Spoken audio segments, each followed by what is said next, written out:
Hello everyone, I'm Rebel E, and today I'm going to talk about one interesting topic in sets, and maybe it's a motivation to major theory, and it's like it can be sort of like a translation from one major to another major. Okay, so what it is we want to represent the product of set by function.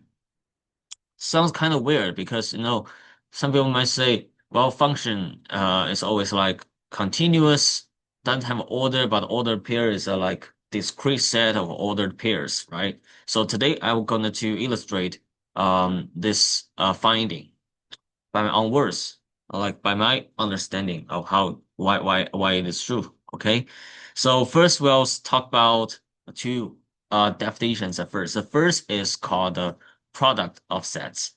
Yeah, the product sets, well, maybe you already know it.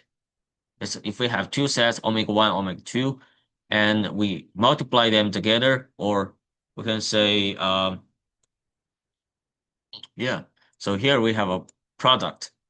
And you know, what's a product is it will be a new set. It will be a new set, have ordered pairs of all x from omega 1 and y from omega 2.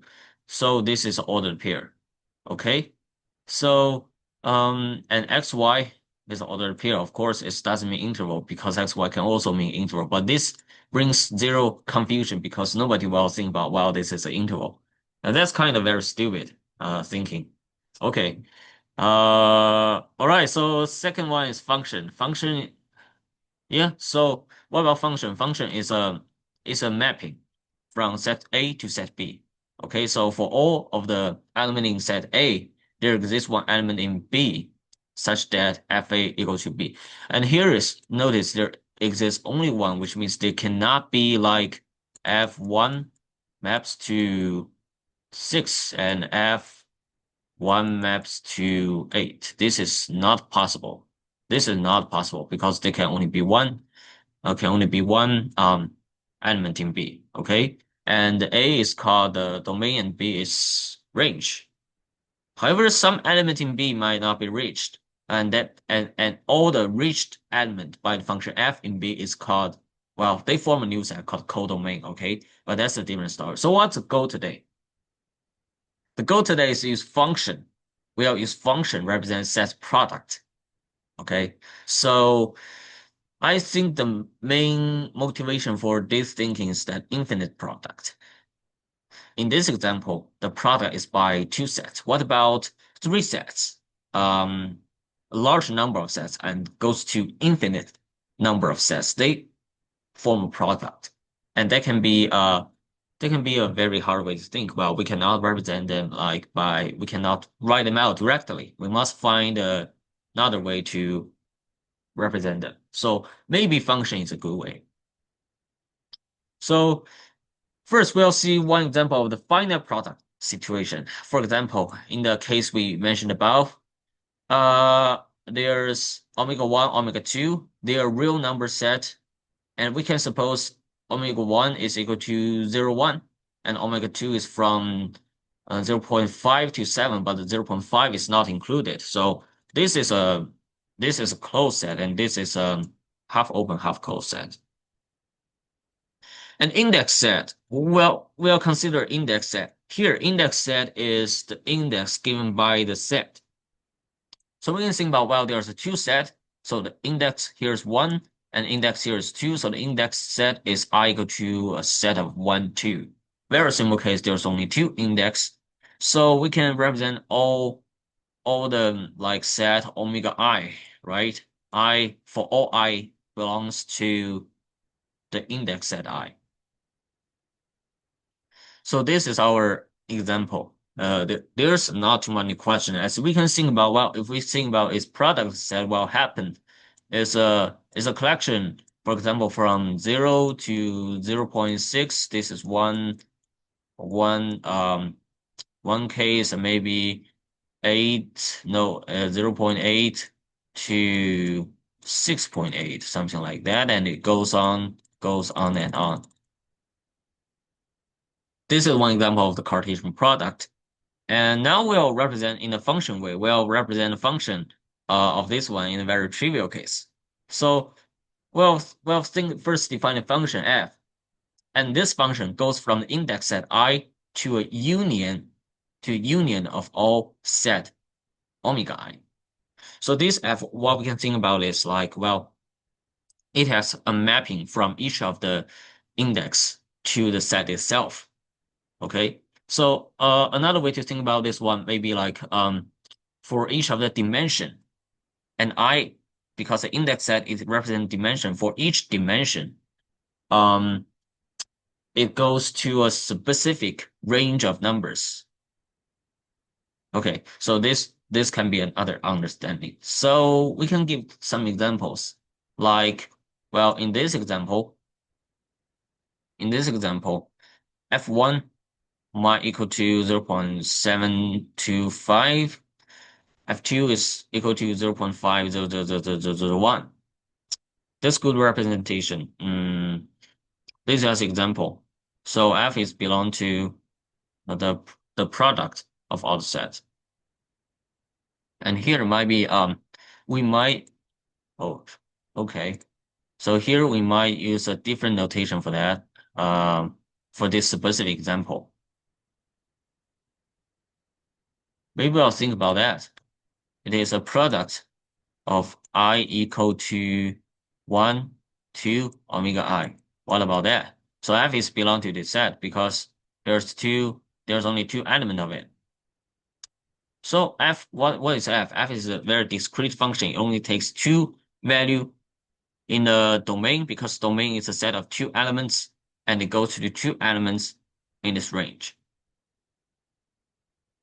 So now we'll define the Cartesian product as a F. It's all the collection of F that satisfy that for all of the I equal to the index set, Fi belongs to omega I. Okay. Does it make sense? For me, it doesn't really make sense at this first point if we don't see the visualization. So we'll see the visualization in the next page. So just to take note of this representation, it's a collection of all the function f that it maps the index to its representative set. Okay. So we'll see the visualization very quick. Here it is. So here is the visualization, and we'll see why they are really products of set. Okay, so those points are Cartesian project.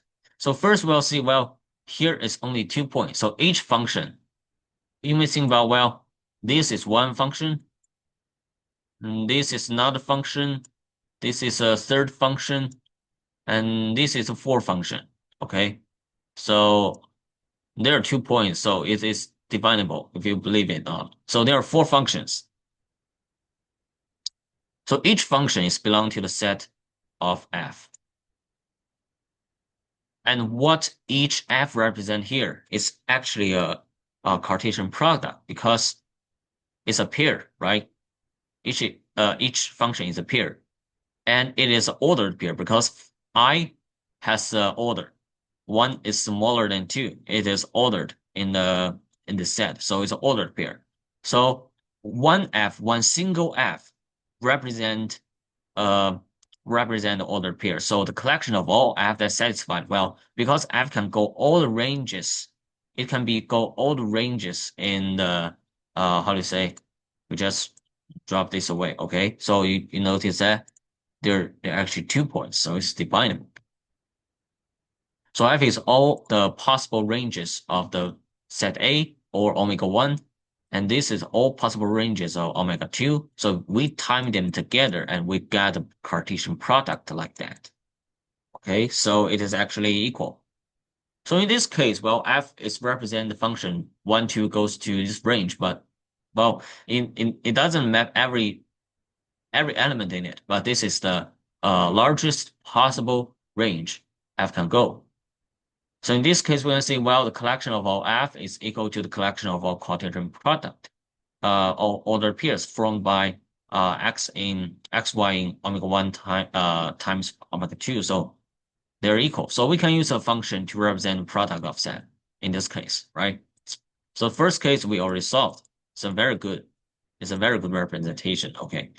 Okay, so now we'll see a different case. So as we increase the index set from 2 to 3 to 4, it doesn't make a big change because we just need to add some new dimensions like 3, but it still can be some function like that, right? So there's not a big difference. So what is actually reaches a difference is becomes infinite. So in the second case, we'll illustrate a point like, well,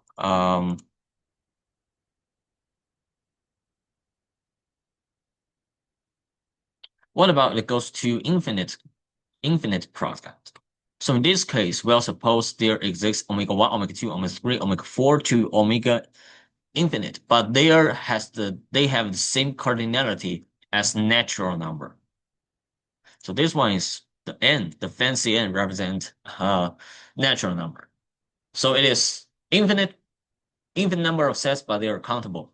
So they're infinite countable products. So, well, we can still write it out. We just write x1, x2, x3 until we cannot write it all, but we can write some remaining terms as order pairs. We can still write it, but it's not very convenient to write it, right? It's very long.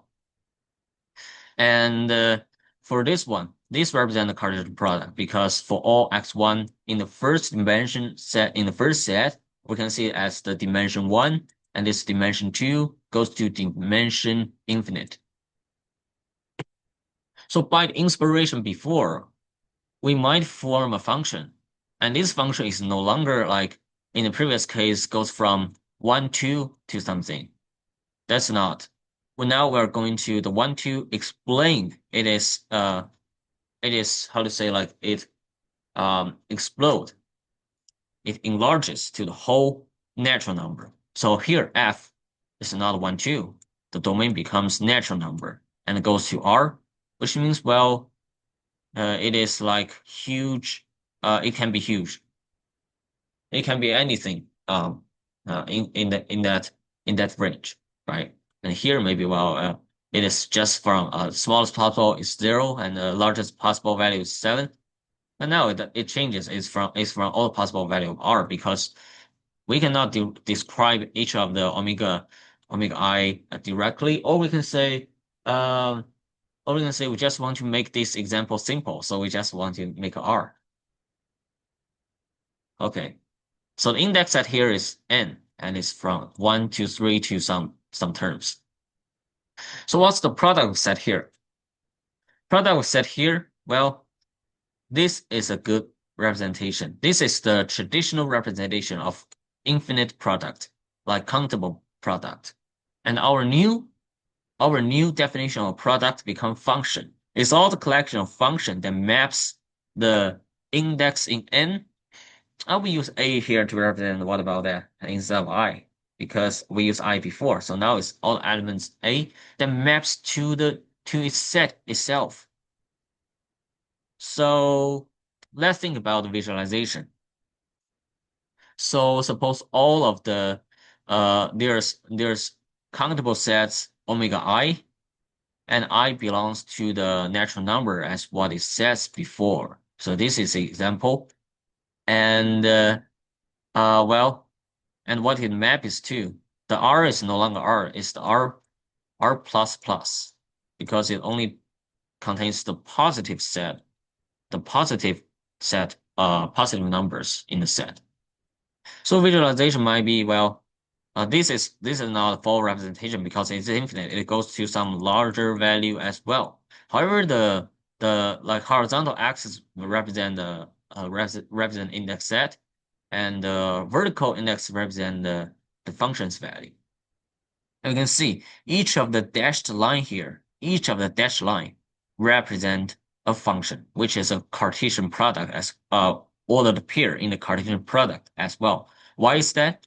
Well, because function maps, for example, 1 to something in R, 2 to something in R, 3 to something in R, 4 to something in R, 5 to something in R, 6 to something in R, and 7, 8. Each dimension or each set maps to R.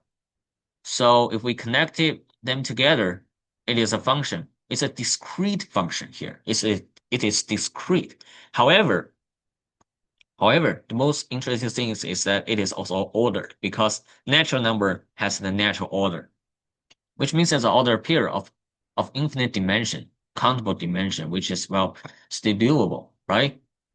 So this is example. I think that is still like well we're okay to understand this one, unless you can understand well it's all collection of f, not a single one, but all collection of f. All collection of f means like well it forms like all possible product for each of the possible value in each dimension. Okay, so this seems very cool. What about so yeah, so we have a notification here. Um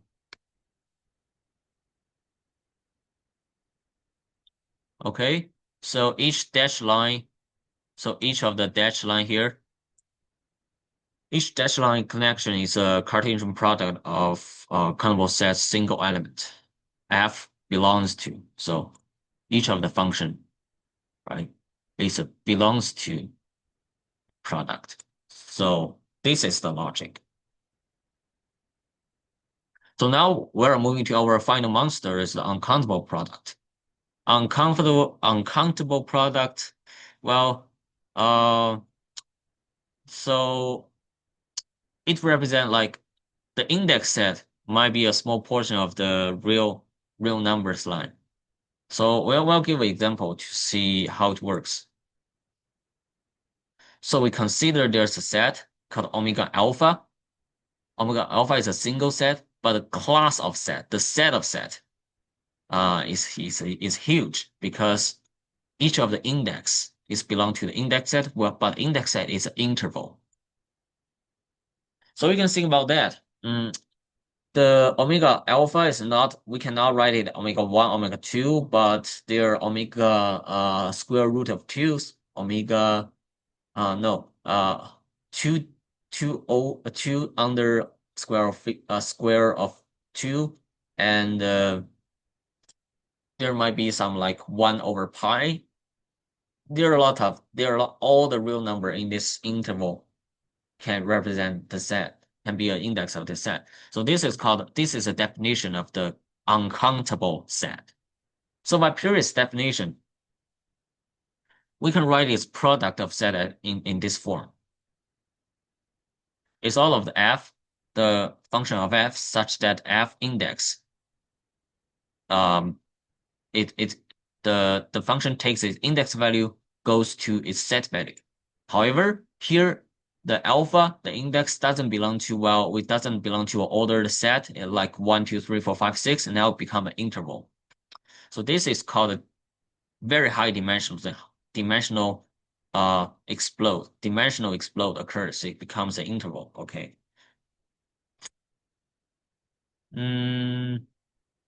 So why we doesn't use order peer to represent this? Because it's very weird to think about is if we cannot write x1, x2, this is not doable. And we cannot write, well, x belong to a certain interval. It's very hard. So usually what we represent the Cartesian product of an uncountable set, we write just a product sign and just write that omega alpha, and it's a product. So there's no we cannot write this out directly. So we need to use a different notation like function. So we'll now illustrate why the function works in this case. So suppose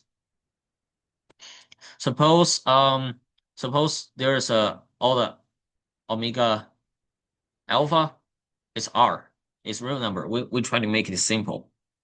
Then we'll find some like subset of each of the f, because f is uncountable. We cannot listen now, so we'll give some example like f, because this is from 0 to 1, right? 0 to 1, so 1 over square of 2. This case we have number of 96, and this case 4 pi over 100 is still belong to the range of 0, 1 and has this value. And this is also 5 over 41 is in the range of 0, 1 and this value. So we can represent them in a graph. So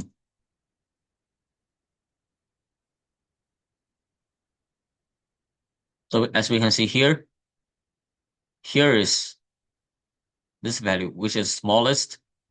And this one is the second smallest value. So this represent to like 5 over 41.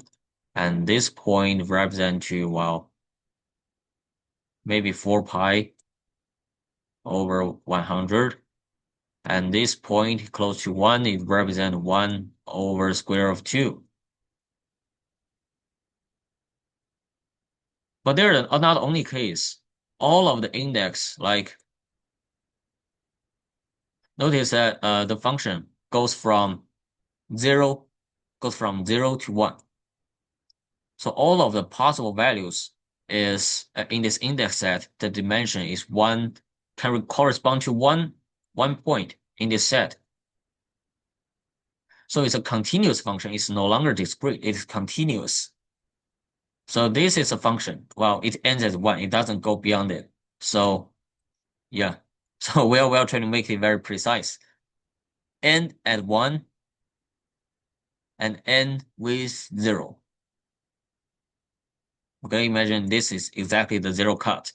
So this is Cartesian product.